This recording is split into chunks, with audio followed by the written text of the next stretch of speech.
Hello everyone, welcome back to my channel. In today's video, we are going to learn how to remove a chat attachment from a Snapchat. Whether it's a photo, video or a file, there are a few steps you need to follow.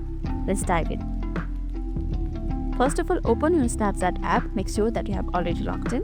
On your main screen, you can see chat icon at the bottom left corner of your screen.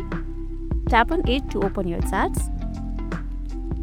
On your chat section, look for the conversation where you want to remove the attachment. Tap on the conversation to open it. Now, take a look at the attachment you have sent. This could be photo, video or even a file.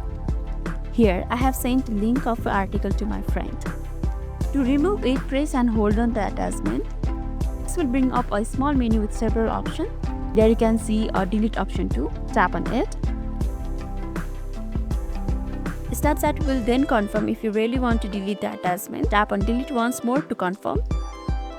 It's important to note that when you delete a message or attachment, it's only remove it from your chat. If the other person has already seen or saved it, it will still be visible to them. But if they haven't opened it yet, it will be removed for both of you. After deleting the attachment, you will notice that it is no longer in your chat. You can also delete multiple attachments in the same conversation by repeating these steps for each item. And that's all, you have successfully removed your chat attachment in Snapchat. Now you have know how to remove an attachment from Snapchat app. Just remember that once something is deleted, it's gone from your side of the chat, but there's no way to delete it from recipient's side if they have seen or saved it. If this video made your day a little bit easier, don't forget to like and subscribe for more amazing tips. Thanks for watching and I'll catch you in next video.